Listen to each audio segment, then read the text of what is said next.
혹시 이런 생각 해본 적 있어? 아, 삼성전자 그때 살걸. 비트코인 100만원 할 때 살걸. 엔비디아 예전에 관심 있었는데. 투자 좀 해본 사람이라면 누구나 한 번쯤은 이런 생각을 해봤을 거야. 신기한 건 말이야. 우리는 성공한 투자 이야기를 들을 때마다 늘 같은 반응을 보인다는 거야. 나도 알았는데. 그때 관심은 있었는데.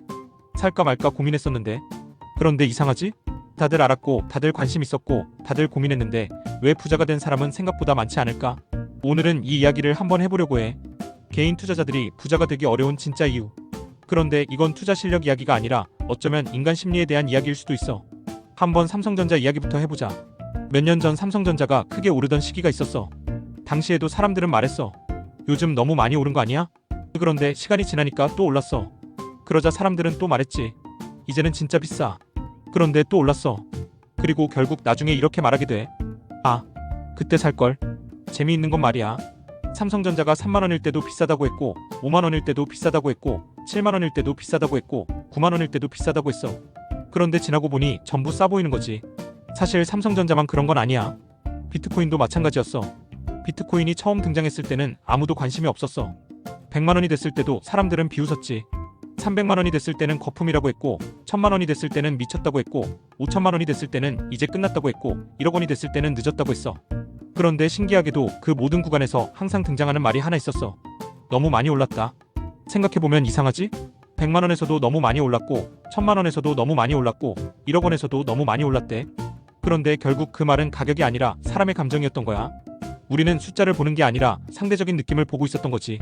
요즘은 엔비디아가 비슷한 사례가 됐어. AI 열풍이 오기 전만 해도 많은 사람들에게 엔비디아는 그냥 그래픽카드 회사 정도였어. 게임 좋아하는 사람들은 알았지만 일반 투자자들 사이에서는 지금처럼 유명한 기업이 아니었지. 그런데 AI가 등장하고 세상이 바뀌기 시작했어. 그러자 엔비디아는 엄청난 속도로 성장했지. 그리고 사람들은 또 같은 말을 하기 시작했어. 너무 많이 올랐어. 사실 이 말을 몇 년째 하고 있어. 그런데도 주가는 계속 새로운 역사를 만들어 왔어. 여기서 재미있는 질문 하나 해볼게. 왜 우리는 오르는 자산을 보면 사고 싶어지는 게 아니라 무서워질까? 사실 인간은 본능적으로 비싼 걸 싫어해. 마트에 가도 할인 상품을 찾고 옷을 사도 세일 기간을 기다리고 자동차를 사도 할인받았다는 사실에 만족감을 느끼잖아. 그런데 주식시장은 조금 이상해. 좋은 기업일수록 비싸지는 경우가 많거든. 좋은 기업이 성장하면 사람들이 더 사고 싶어하고 더 사고 싶어하면 가격이 올라가고 가격이 올라가면 또 더 주목받게 돼. 그런데 우리는 주식도 마트 상품처럼 생각해. 비싸 보이면 피하는 거지. 그래서 결국 좋은 기업을 계속 구경만 하게 돼. 그런데 더 큰 문제는 따로 있어. 사실 많은 사람들은 좋은 기업을 발견하지 못해서 부자가 되지 못하는 게 아니야. 좋은 기업을 발견했는데도 행동하지 못하는 경우가 훨씬 많아. 예를 들어볼게. 비트코인이 처음 등장했을 때 몰랐던 사람도 많았겠지. 그런데 500만원이 됐을 때는? 1000만원이 됐을 때는? 이미 대부분 알고 있었어. 엔비디아도 마찬가지야. 삼성전자도 마찬가지였고. 정보가 없어서가 아니라 결정을 못한 거야. 왜냐하면 우리는 늘 완벽한 확신을 기다리거든. 문제는 완벽한 확신이 생기는 순간에는 이미 가격이 많이 올라 있다는 거야. 생각해보면 당연한 일이야. 삼성전자의 미래가 완벽하게 보이면 모두가 살 거고 비트코인의 미래가 확실하면 모두가 살 거고 엔비디아의 미래가 확실하면 모두가 살 거야. 그러면 가격은 이미 엄청나게 올라 있겠지. 투자는 늘 불확실함 속에서 이루어지는 거야. 그래서 사실 부자가 된 사람들의 공통점은 미래를 정확히 맞힌 사람이 아니라 불확실성을 견딜 수 있었던 사람들인 경우가 많아. 그런데 아직 이야기는 절반밖에 안 했어. 사실 개인 투자자들이 부자가 되지 못하는 가장 큰 이유는 종목을 못 찾는 게 아니라 다른 곳에 있거든. 그리고 그 이야기는 우리가 투자에서 가장 많이 하는 행동과 연결돼 있어. 바로 수익은 빨리 팔고 손실은 오래 들고 가는 행동 말이야. 자, 이제 본격적으로 이야기해보자. 앞에서는 우리가 왜 항상 그때 살 거리라는 말을 하게 되는지 이야기했어. 그런데 사실 더 중요한 이야기는 지금부터야. 왜냐하면 많은 사람들이 이렇게 생각하거든. 내가 삼성전자를 놓쳐서 그래. 내가 비트코인을 못 사서 그래. 내가 엔비디아를 못 사서 그래. 그런데 정말 그게 문제였을까? 나는 사실 아니라고 생각해. 왜냐하면 우리가 만약 그 종목들을 샀더라도 생각보다 부자가 되지 못했을 가능성이 높기 때문이야. 한번 솔직하게 생각해보자. 비트코인을 100만원에 샀다고 가정해보자. 정말 끝까지 들고 있었을까? 아마 대부분은 아니었을 거야. 100만원에 산 비트코인이 200만원이 되면 기분이 좋아. 300만원이 되면 더 좋아. 500만원이 되면 슬슬 고민하기 시작하지. 이 정도면 많이 오른 거 아닌가? 그리고 1000만원이 되면 대부분은 팔아. 왜냐하면 이미 10배 수익이 났으니까. 그건 이상한 일이 아니야. 누구라도 흔들릴 수 있어. 문제는 그 다음이야. 팔고 나서 비트코인이 계속 올라가는 거지. 그러면 우리는 또 후회를 시작해. 아, 왜 팔았지? 사실 삼성전자도 비슷했고 엔비디아도 비슷했고 수많은 대박 종목들이 다 비슷했어. 나중에 차트를 보면 마치 한번 사서 쭉 들고 있으면 될 것처럼 보이지만 현실은 전혀 달라. 중간중간 엄청난 하락이 있었고 무서운 뉴스도 있었고 경제 위기도 있었고 주변에서 팔라는 사람들도 있었어. 그 과정을 전부 견디고 끝까지 버티는 건 생각보다 어려운 일이야. 그래서 투자에서 가장 어려운 건 좋은 종목을 찾는 능력이 아니라 좋은 종목을 오래 보유하는 능력이라는 말도 있는 거지. 그런데 여기서 개인 투자자들이 가장 자주 하는 행동이 하나 있어. 수익은 빨리 확정하고 손실은 끝까지 버티는 거야. 생각해봐. 주식이 10% 올랐어. 그러면 기분이 좋아. 그런데 동시에 불안해져. 다시 떨어지면 어떡하지? 일단 먹고 나오자. 그래서 팔아. 그런데 반대로 주식이 30% 떨어졌어. 그러면 이상하게도 안 팔아. 언젠가는 오르겠지. 본전만 오면 팔아야지. 지금 팔면 손해가 확정되잖아. 이렇게 생각해. 결국 수익은 짧게 가져가고 손실은 길게 가져가는 거야. 이게 인간의 본능이라고 하더라.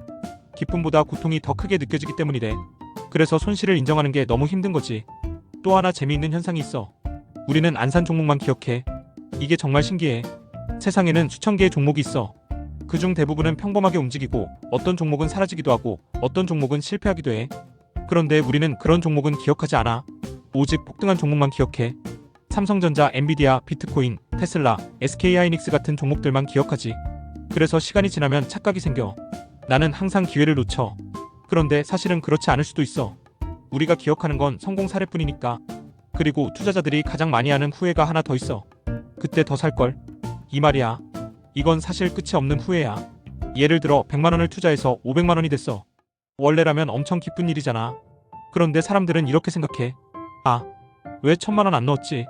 만약 1000만 원 넣어서 5천만 원이 됐다? 그러면 또 이렇게 생각해. 아, 왜 1억 안 넣었지?